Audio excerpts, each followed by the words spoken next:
Hi, everyone. I'm Jen Riley, and I want to thank you for joining us for this webinar. I am the co-chair of the AAV Legislative Committee, and I'll be moderating the webinar today. Today's main objectives are for you to understand how laws are made and how you can be an advocate for birds. We also want to go through some current legislation that's impacting birds so that you're aware of it. And most importantly, we want this to end with you contacting your representatives. That's the best way to get our voices heard. We hope to give you a lot of ways to stay current. So coming to this webinar is a great start. And in the chat, we're going to post a bunch of links and resources. We really want you to join committees. So both the Legislative Committee and the Conservation Committee are doing this webinar together, and our email information is in the chat. So feel free to reach out if you're interested in joining.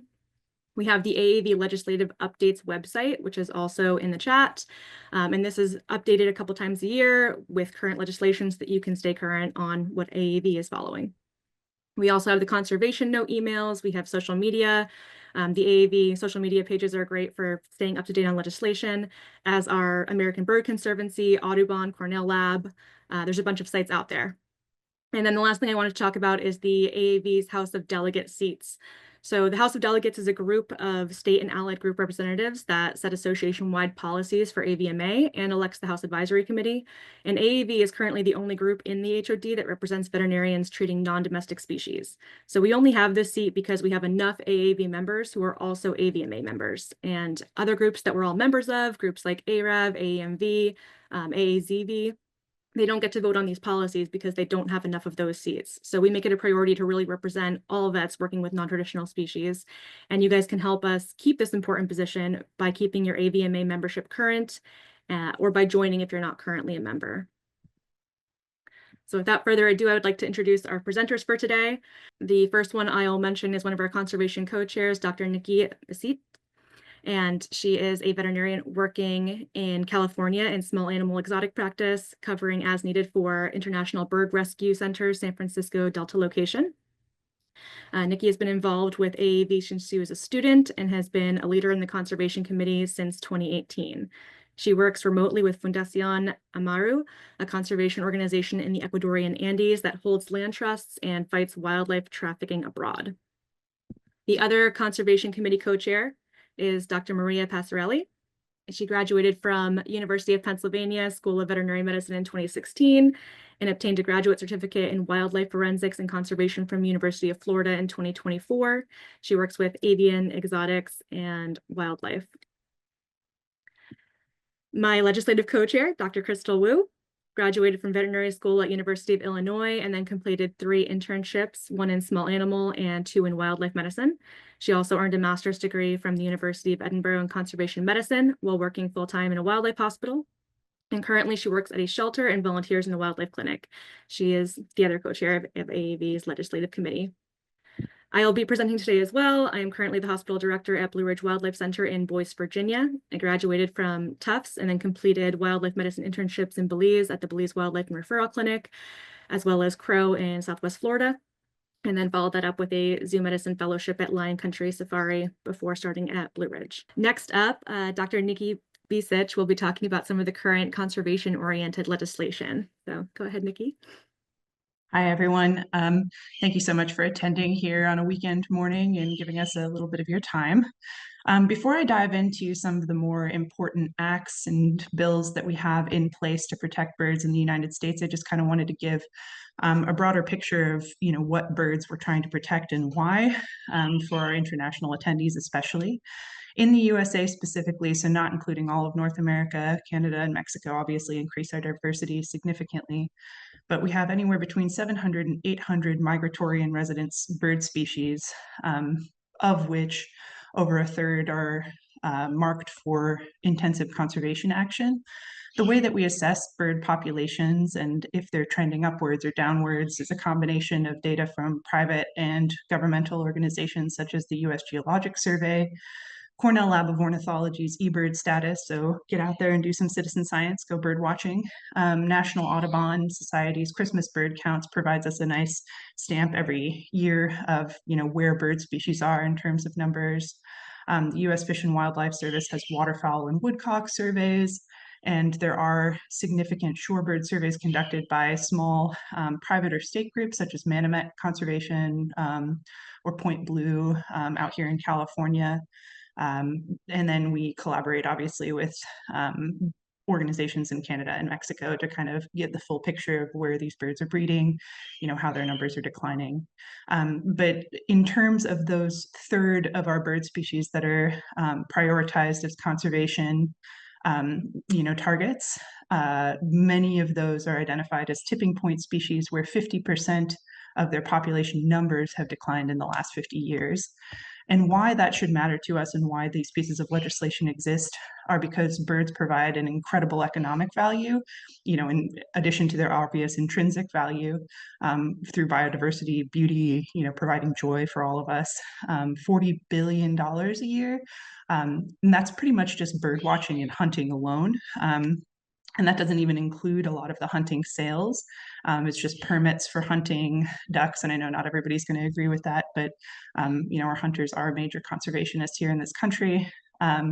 So, around 40 billion to the US in ecotourism and bird-related recreation. Birds play a huge role in controlling insect populations.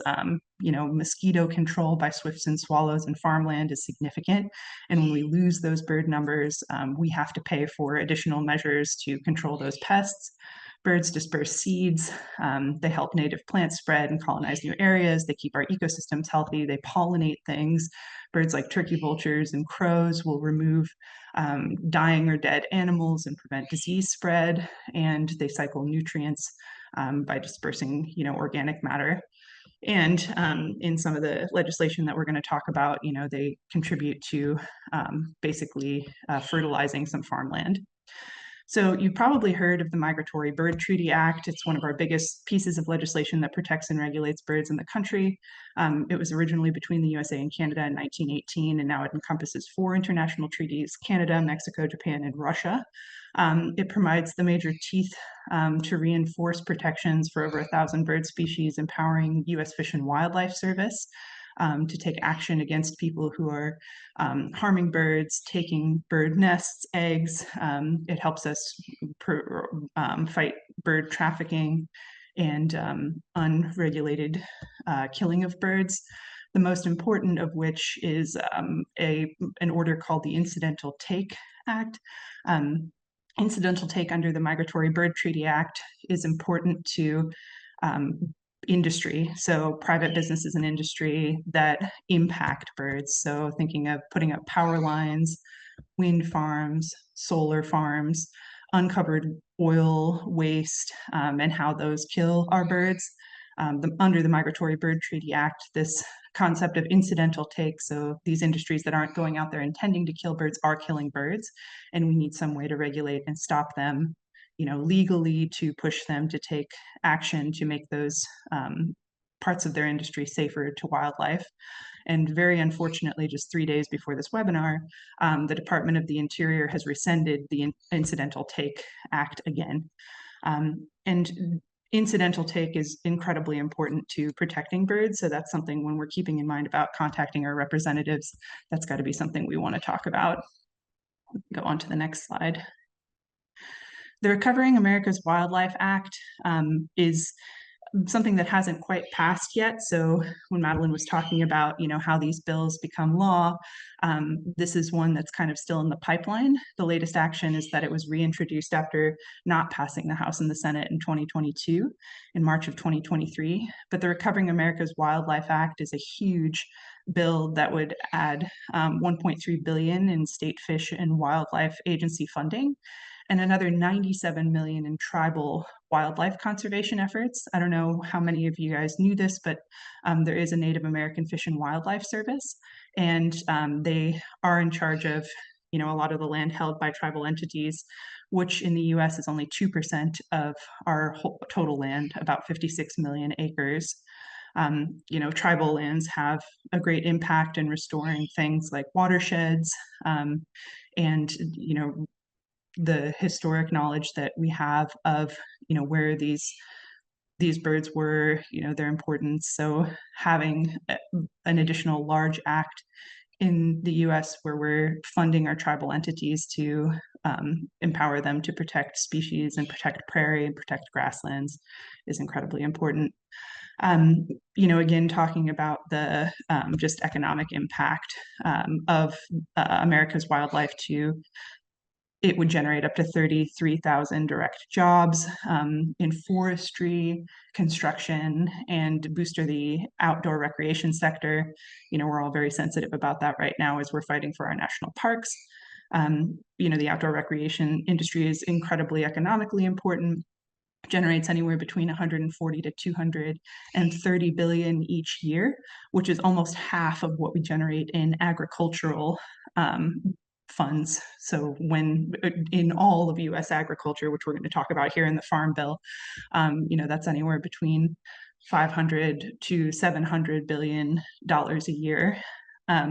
And moving on to the Farm Bill, the Farm Bill is one of the biggest and most long-standing pieces of legislation that provides some conservation funding.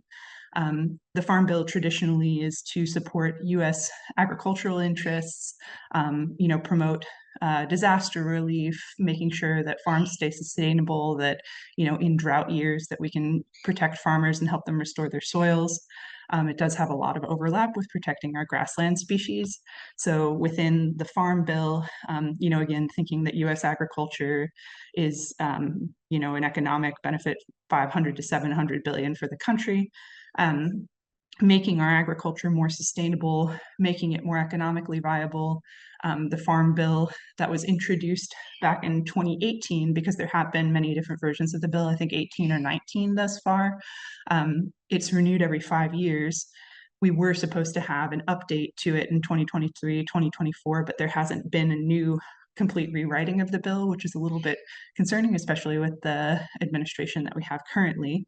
But the Biden administration did pass a little piece of legislation called the American Relief Act, which was signed into law in December of 2024, just to extend the current 2018 Farm Bill to September of this year. The Farm Bill allows us to help promote healthy swamp creation, agricultural easement lands, making them more flood hardy, creating those kind of deep-rooted prairie grasses that will help hold water in better than a lot of invasive grasses will, and then promoting projects such as the regenerative, I'm so sorry, there's so many parts of this bill, it's gigantic, the Rest, Recover, Recapture initiative, which is helping ranchers across the West and across most of the states to recover their grassland that's ranched by cattle. It helps promote kind of a program where they build fences, they have different areas of grassland that they can rotate cattle on, and ultimately makes better quality forage, better quality habitat for wildlife species such as coastal birds that nest inland on grasslands, and will provide healthier rangelands, better erosion control, better nutrient cycling, and ultimately a lot of safety in terms of flooding as well, because the land can absorb more water. It also has parts that help promote sustainable forestry, crop insurance, and very interestingly, some of the parts of the bill have provisions that will help kind of even the playing field for organic and large-scale monocultures. The organic, plant agriculture that we have out there might use fewer neonicotinoids, which, as we know, can impact songbirds and, move through the food system. But when you use fewer pesticides, you have a lower yield. That in terms of evening the playing field, if your business is always going to produce less in a healthier way, the Farm Bill can help, give funds to those farmers. So that crop insurance portion of the Farm Bill can be really important in making our agriculture more sustainable and safer for everyone. I'm going to hand my part off to my co-chair, Maria Passarelli, and she's going to talk about the Strengthening Coastal Communities Act.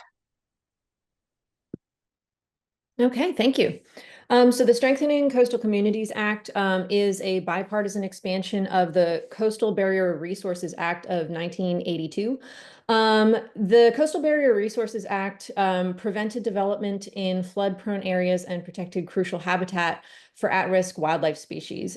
This act from 1982, it was already successfully preventing flood damage, and it was saving taxpayers an estimated $10 billion over 25 years. So it was already very successful.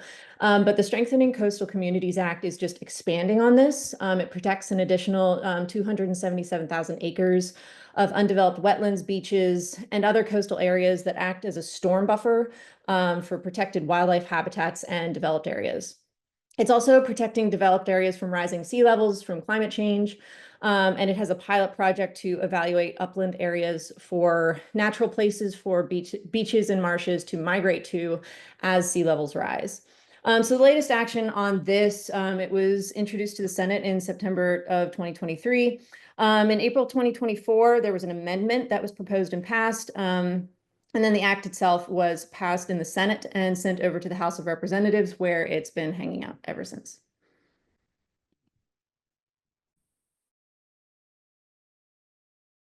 Thank you, Nikki and Maria. I'm going to continue now with the Animal Welfare Act updates. So this is actually a little bit older at this point, but I think it's something that's relevant to all of us, and I want to make sure everybody knows where we're at with it. So in February of 2023, USDA established these welfare standards for birds in the Animal Welfare Act. And by August of 23, currently licensed and registered facilities were required to become compliant with those new standards. And then most recently, by February of 24, anybody who is a new licensee or new registrant must also become compliant. So at the bottom of this slide, you can actually see a link to the website from USDA that really provides all the information that you would need to know about what these updates are and what's required of you specifically. On that website, you'll find a bunch of resources about whether or not you even need a license or a registration and what the types are. So some of the license types are A, B, and C, breeder, broker, dealer, or exhibitor. So as a wildlife center hospital director, we do have a Class C exhibitor license. And that's one of the ways that you might have an exhibitor. Breeders are really specific as far as the numbers of animals involved. So to be considered a Class A breeder for USDA, you have to be breeding or producing more than 200 small birds like budgies, or greater than 8 large birds like a macaw, for example, per year. And there are exemptions for pet stores that might be doing larger numbers but aren't breeding. So there's a lot of exceptions throughout all of these things. There's also the registration types, which are primarily for those transporting the birds. So this could be intermediate handlers or carriers that would just need a registration. Research facilities may also need these, but there's a lot of exceptions in the research sector too. So birds that are bred for research are exempt. So are non-invasive studies on birds in their own wild habitats. So if you're doing, some kind of wild observational study on wild birds, you would not need a registration for that. And for those of you treating pet birds in clinics, if you have a pet bird in a clinical study, as long as that bird is under veterinary care and a valid VCPR, those cases are also exempt. So there's a lot of different exemptions. I don't want everybody to panic thinking they need to have a license or a registration, but that website at the bottom of the slide is a really great resource for kind of determining what you may need. Some of the other big exceptions would be birds that are used for food or fiber. So this is a huge number of birds in the US. And also exhibits that are entirely domestic. So if you think of like farm museums and stuff like that, that might have, heritage farm kind of exhibits, those animals are also exempt. So our falconry birds, pigeon racing and show birds, and of course, pet birds. This is a piece of federal legislation that was last reintroduced in 2023. So we are hopeful that this will come back again, but this is the Bird Safe Buildings Act. I'm sure many of you know in the US that 600 to 1 billion birds are estimated to die as a result of window collisions every year. So this is one of the leading anthropomorphic causes of bird mortality in the US. It's a really big deal, and this bill specifically would require the development and implementation of strategies that reduce bird fatalities from collisions with public buildings. So it is only for public buildings. It's government buildings, not like every building in the US, but it's a really good starting point. And it would apply to any public building that was newly constructed, acquired, or significantly altered. And I think one of the most important aspects of this bill is that they would also be required to create this design guide. So this is a guide that certainly the government could use, but also anyone could use, that would be certified annually and actually give ways that you can improve buildings or design buildings better before you even build them to make them safer for birds and less likely to cause collisions. So as I mentioned, this was last reintroduced in 2023, but this is one of those times where you could reach out to your representatives, encourage them to reintroduce this in 2024. There are a lot of different pieces of legislation that are in subcommittee right now to limit plastic pollution. So certainly protecting habitat is one of the most important ways that we can support wild birds, and limiting plastic pollution is one of the best ways that we can protect that habitat. So these are just 4 of the recent laws that have come up that are not yet passed, but things that you could, again, reach out to representatives about. There's the Break Free from Plastic Pollution Act. And this is kind of the biggest one of the 4. It would limit production of some single-use plastics. It would improve designs to minimize plastic use, establish recycling goals, improve collection, improve recycling, and improve disposal methods. And then it would strengthen environmental protections. So this is a big, important one. The next one is the Reduce Act. That stands for Rewarding Efforts to Decrease Unrecycled Contaminants in Ecosystems. And this basically would incentivize plastic producers to reuse and recycle by levying a fee on the production of new plastics. We know that recycling doesn't really accomplish all the goals that we want it to, and the best way to prevent plastic from ending up in our habitats is to completely, prevent the production of new plastic in the first place. So I think this is a pretty important one.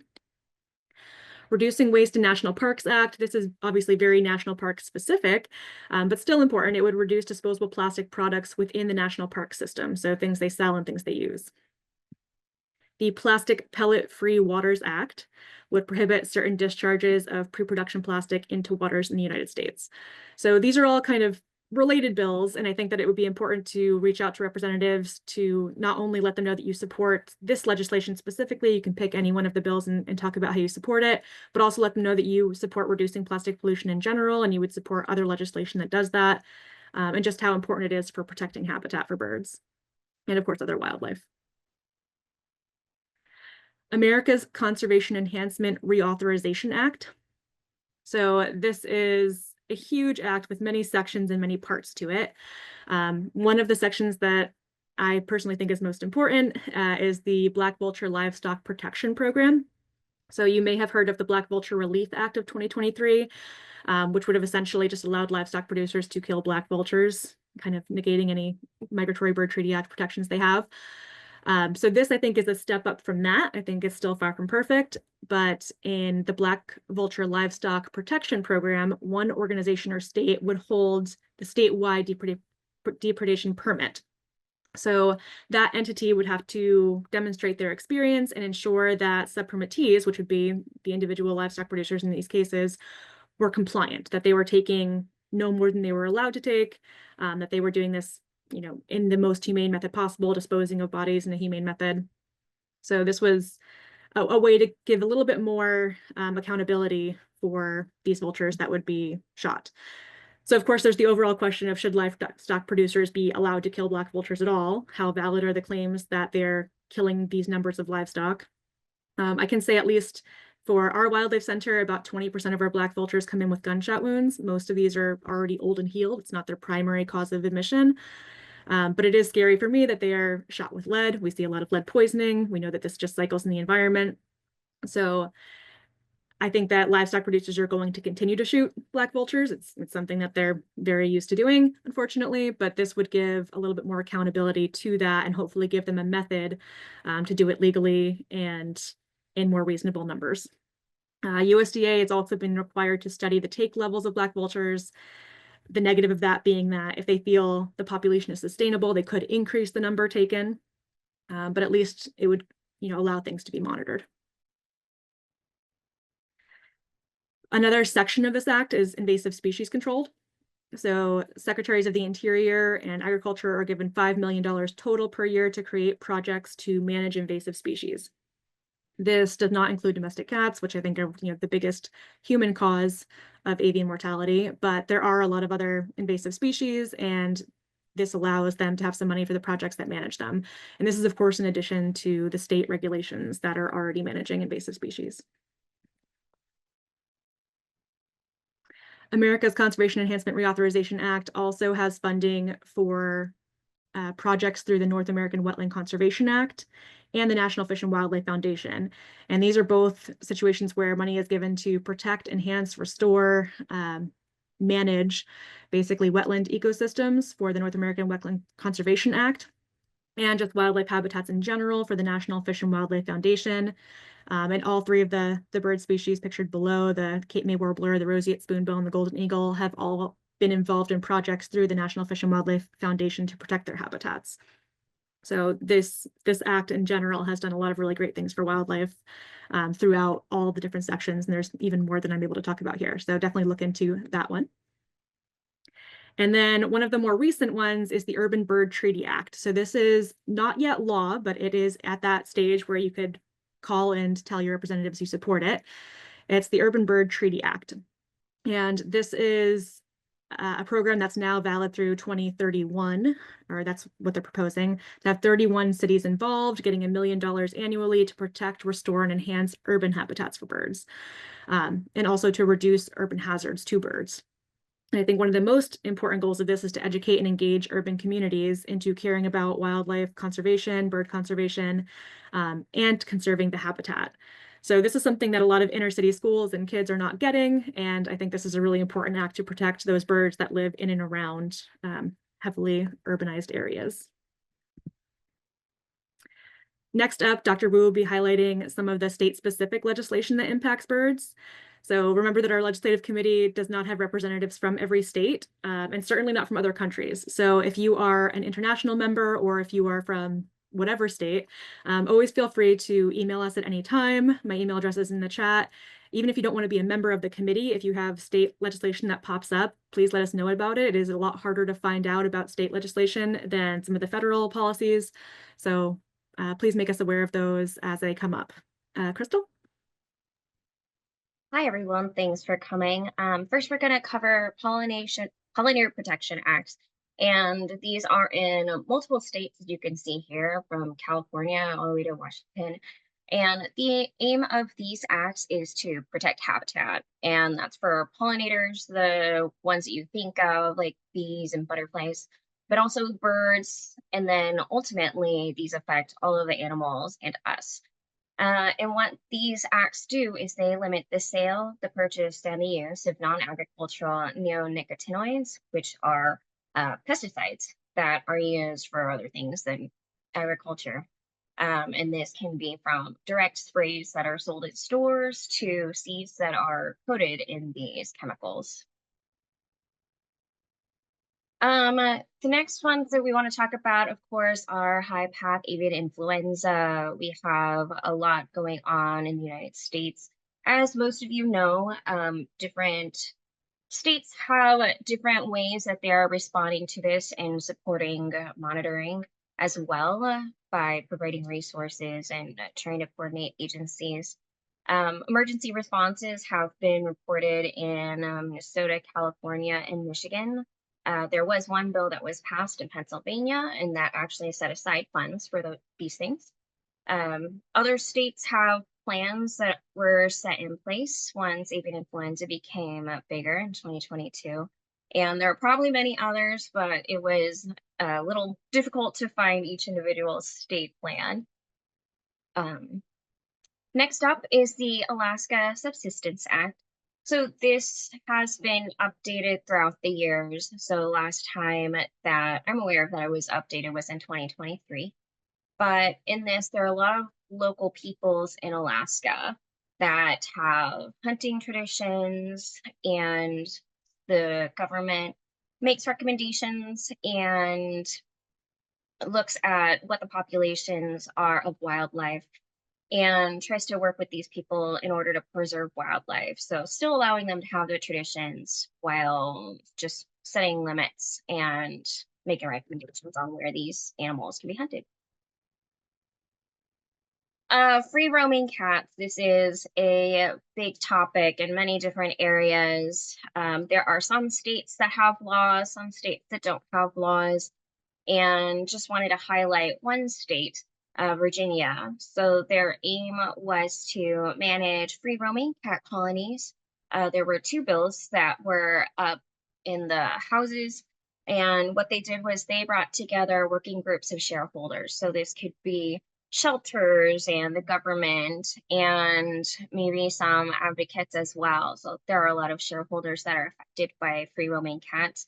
Of course, they can possibly spread diseases, they can get sick, they don't have veterinary care, and they do affect our wildlife. So they are really important to think about. With these two bills, these actually were from different advocates, both trap, neuter, release advocates and those that advocate against it. And both of these bills actually died in the House, but wanted to bring this up because this is something where you might want to get involved in your state, depending on the regulations that are in your state, and go ahead and talk to your representatives there. Different things that can be discussed are going to be education, trap neuter requirements, and pet regulations, such as making sure pets are vaccinated for rabies and all of the required vaccines. Next up, we want to talk about rodenticides. So in California, these are called the California Ecosystems Protection Act, as well as the Poison Free Wildlife Act. And what these looked at were how rodenticides were affecting our rodents, but also our birds and other animals that eat these rodents as their prey. We also wanted to decrease the poisoning of others that might be affected by these rodenticides, such as human children. And what California did was pass these two acts, and they ban the use of both first and second generation rodenticides in wildlife habitat areas. The hope was to reduce these poisonings. Thank you, Crystal. So that is all of our speakers, and I just wanted to go over a couple of these references again, just to remind you guys that we have the AAV Legislative Updates website, the conservation notes, and the social media posts that you can always check out. Congress.gov has the full text of all of these bills, and you can find others through that website, as well as finding your representatives. The Cornell Lab of O, the National Audubon Society, the American Bird Conservancy, and the AVMA Congressional Advocacy Network that Madeline talked about earlier. If you're interested in joining the committees, but if you're interested in joining legislative or conservation committees, please do send us an email. And basically, thank you for attending this one, and have a great day. Thank you, everyone.